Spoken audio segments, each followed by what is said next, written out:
constitute an effort at diversification of the economy, and if so, what? Well, it's obviously hydro and Labrador. Our wealth that we're seeing now is because of the oil and the minerals, which are non-renewable reserves. They're going to be sucked out of the ground and then they're gone. Now, there's more coming. Obviously, there'll be, there's more exploration is going to take place. There's more discoveries are going to take place. I was down to Statoil last night. They opened up their office here, right? And they're exploring. They're in the Jeanne d'Arc Basin. They're going to drill a well. They're going to drill another one out in the Flemish Gap, I think, or the Flemish Pass, I think it's called. And they have a field out there, a well out there called Mizzen. They're also drilling with Suncor in the Jeanne d'Arc Basin. So there's going to be more, but at some point, the oil is gone, right? At some point, the minerals are gone, but they're providing us with tremendous wealth right now, and that's what is enabling us to do many, many good things, the good things that we're doing. But Randy, we got to use that revenue, and we got to use that revenue to leverage investment in renewable resources, and that's hydro. And I foresee with Muskrat, and then after Muskrat with Gull, and after Gull in 2041 when the Upper Churchill power comes back. Now, I won't be alive to see it. But I can see the people living in Newfoundland and Labrador, as a relatively small population, an energy powerhouse, an energy warehouse, an energy powerhouse, selling into the bustling North American market clean hydro and wind power that's going to make our children, our grandchildren, very wealthy, quite frankly. And it's a great future. But we got to do Muskrat. We got to do it right. And we're working on that because we want to lower people's electricity bills, and I don't want to be beholden to the high cost of oil, and that's what's happening now, of course, at Holyrood, which is driven by oil. That's what's driving the prices up, and they're going to continue to do so. So we got to take advantage of the hydro and the wind coming out of Labrador. We got to make sure that it's available to attract industry into Labrador. And there's anything that's surplus to our needs, we can sell into the U.S. market and get wealthy from that. But my first choice is to use it to attract industry to Labrador and to here, because I think we can use that to offset. Some industry are going to these low-cost nations, where people are paid very low wages in Asia, but we can offer stable energy prices that can offset that. And I think that will be a major attraction for Labrador and for Newfoundland and Labrador to attract industry, which means jobs. Well, Minister, we're going to be looking forward to hearing the speech on Tuesday and obviously seeing what's going to be in the budget for this year. Everybody, like I said, this is an election year. We don't kid ourselves. We're not going to do anything. We're not going to do anything to shoot ourselves in the foot in an election year if it can be avoided. So I'm anticipating some new shoes on Tuesday and away to go. My wife's coming in. She's my finance minister. She'll tell me if I'm getting new shoes. Okay? But I'm gonna speak to the Board of Trade in Cornerburg on the Wednesday. Yep. And then what I'll do when I get out there, I'll take the early morning flight. I'm going to call you. Yes, please. Wednesday morning, and we can talk about what's in the budget. We can talk about what's can help the people of this province. Absolutely, we can do that, and I'll look forward to it. Thank you, Minister Marshall. Good talking to you. Take care. Bye-bye. Okay, that is Tom Marshall, Minister of Finance, Government of Newfoundland and Labrador, talking about the budget that's coming out on Tuesday, an important document in the life of Newfoundland and Labrador every year. We've been in good shape, like he says, since we've had, I don't know how many surpluses now, but oil and gas did all of that. How we diversify our economy, how we plan for the future. Look to how the money is being spent, and that'll tell you how it's being done, whether you agree with how it's being done or not, right? So there you go. Thank you, Minister, for that. I think appreciate just the opportunity to put out a scenario, Randy. We're looking at, and talking about polling, all of the predictions are showing that if it's not a Conservative majority, it'll be a minority. And I wanted to put out a very logical scenario. If it's a majority, well, the Lord Church will get delivered. If it's a minority, the Liberals are projecting at about 70 seats, or 70 plus in the 70s. The NDP about 30. They're going to need the Bloc to be able to move forward. And we've said it before, the Bloc will not support the Lord Churchill. In fact, one of the Liberal MPs, one of Mr. Ignatiev's MPs in Quebec came out yesterday and said he does not support the Lord Churchill. Mr. Russell in Labrador, a Liberal, said he don't support it. We won't see support for the Lord Churchill from any combination of other parties, and you will need all three together if it's a minority to be able to outnumber the Conservatives. And I'll tell you why it's important.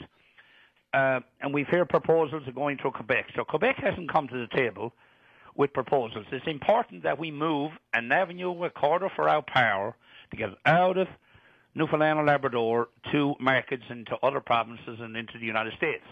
Once we do that, and we have that there, it would be cheaper to go through Quebec. No one denies that. But once we have it there, we have an alternate route to move it. I really think Quebec will come back to the table on the Upper Churchill long before 2041. I'd say within 3 or 4 years after power starts flowing on the Lower Churchill, we'll be seeing them come back to the table. So the trend of them getting $1 billion annually and we getting $20 million a year, that will change. And they'll also want to come to the table on Gull Island. Mm-hmm. And there's nothing wrong with Quebec coming to the table if it's on terms that's good to us and we're going to get a significant profit. I found it interesting yesterday in talking to former Premier Roger Grimes. Their strategy, which appears to be the exact opposite of the local strategy at the Conservative level now. The Liberal strategy when they were in power was to build Gull Island, and from profits from the sale of that power, they'd build Muskrat Falls to supply the energy needs of the island. We seem to have the reverse strategy happening here. See, Randy, in order to develop Gull Island, it's a very expensive project.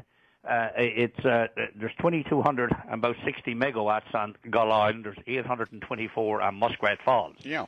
If you're going to develop that much power, you would have somebody to buy that power. And normally, and experts can certainly weigh in on this, but you would probably want to have power purchase agreements for about 30% of that power to make it economically viable to proceed. And markets for 30% of that, it's close to 600 or 700 megawatts, which is almost the size of Muskrat. So to move on a project that could have enormous capital cost and you don't have a full sale for that power. So that's why it's important to get Muskrat moving. Nova Scotia's coming into the picture, Emira. And by the way, the NDP strategy, their platform said they'll pay a transmission cost. Now, it's my understanding the transmission cost they're referring is across the Gulf, which is not a cost in Newfoundland and Labrador. Emira is putting up the money for that in turn of getting, I think it's 20% of the power. Mm-hmm. So if they're only going to say that we'll pay the cost of developing the transmission line between Nova Scotia and Newfoundland, that's $1.2 billion that Emira Energy is paying anyway. That does nothing for us. No, it doesn't. Their platform doesn't do one thing for Newfoundland and Labrador. The only platform does anything for Newfoundland and Labrador, and they didn't even put it in print. And why wouldn't they not put it in print, the Liberals too? Because the MP in Labrador doesn't support it. The Quebec MP doesn't support it. How many more don't support it? The Liberals can't even support their own party, and that's why they can go into Quebec and say something that Quebec should be involved, and they come down here and tell you they'll give a guarantee. I didn't know. I must try and get my hands on Todd Russell. I didn't know that they weren't, but I do know a lot of people in Labrador are against the project. So Todd has been on the public record on this. Year. I'm not sure, but he talked to. Someone told me he was probably on last night. I'm talking not sure. with Bill or Patty or something. Okay, I didn't hear it. But I think they're very important points. Randy, we need somebody there to be able to deliver. And I don't think there's anyone doubts that the Conservatives will come in on May 2nd with by far the most seats. And if we have nobody at the table, who's to bring the concerns to Ottawa? Who's to bring their priorities, fight for the priorities? And I think I offer people solid representation. I stand on my record. I stand on my record as trust. I stand on my record as delivering. And we need somebody who can bring it home for Newfoundland and Labrador. And would you really resign? You said at the debate, you said, if the federal Conservative government does not honor this deal, I will resign. Would you really? Randy, I never made a commitment yet that I didn't follow up on. I've said it. I stand by it. And I also said I am so confident that they will deliver, that I would resign. I put my reputation on it, and I don't have any doubt whatsoever that will be delivered. Look, I deliver my commitments. I served 15 years in provincial politics, and I've challenged anyone to call anybody from my district, from Petty Harbour Medics to Trapassi, who didn't get a response from me and didn't keep my word. If you find somebody, I would like to know. Loyola Sullivan, on that note, I've got to end. We're over time, but I wanted to give you a little extra time because you and I had a couple of big debates there, and we went on for minutes and minutes and minutes and minutes and minutes, but I never gave you really a chance to have a good say.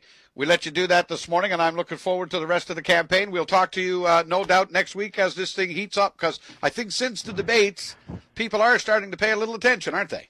Yeah, they are so, yeah. And I really thank you for your time, Randy. All right, buddy. Have a good day. Okay. Take care. Thank you. That is Loyola Sullivan. Of course, he is the Conservative candidate in St. John South Mount Pearl. And, of course, the message they're delivering here is pretty straightforward. If you're looking at the numbers, and I wonder how much those numbers matter to Newfoundlanders and Labradorians. If you're looking at the numbers, boy, Mr. Harper is very, if he doesn't have a majority on those numbers, he's a heartbeat away, right? They're at like 41% now, 42%.